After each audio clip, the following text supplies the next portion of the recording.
Avez-vous déjà vu vos cordes vocales? Ouvrez bien les yeux, nous allons explorer le conduit vocal. Les voilà, nos cordes vocales. Ces deux replis de membrane blanchâtre du larynx. Voyez comme elles vibrent au centre de l'image. Elles sont loin de ressembler à des cordes. Les scientifiques les appellent des plis vocaux. Leurs vibrations sont primordiales dans la production de notre voix. Cris, rires, pleurs, paroles, chants. Prenons un peu de recul pour bien comprendre où nous sommes. Un peu après la langue se trouve l'épiglotte. Tel un clapet, elle vient fermer la trachée pour éviter d'avaler de travers et du coup de s'étouffer. La glotte est l'espace vide entre les plis vocaux. Lorsque la glotte est grande ouverte, elle permet la respiration, aucun son ne sort.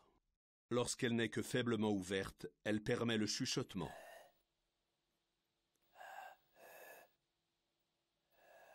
Et quand elle est complètement fermée et que les cordes vibrent, il y a phonation, c'est-à-dire émission de la voix parlée ou chantée. Et voilà, donc des cordes vocales en train de parler.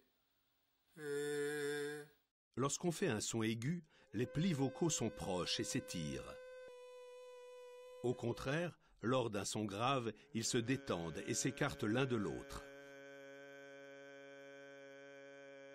En conséquence, plus les plis vocaux sont courts, plus ils se tendront facilement et plus les sons seront aigus.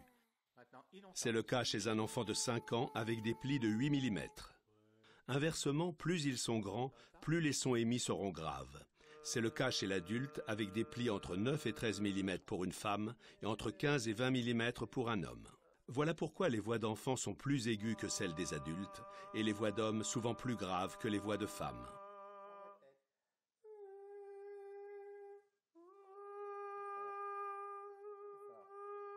Mais la voix ne se résume pas à ces fameuses cordes vocales.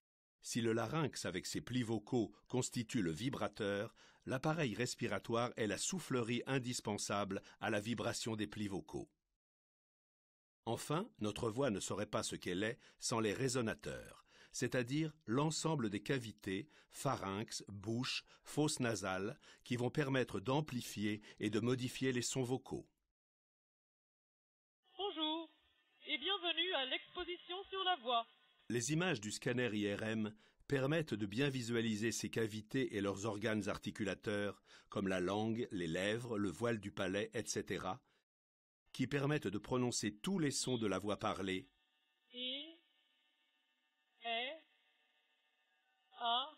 mais aussi de la voix chantée. Joyeux anniversaire, joyeux anniversaire.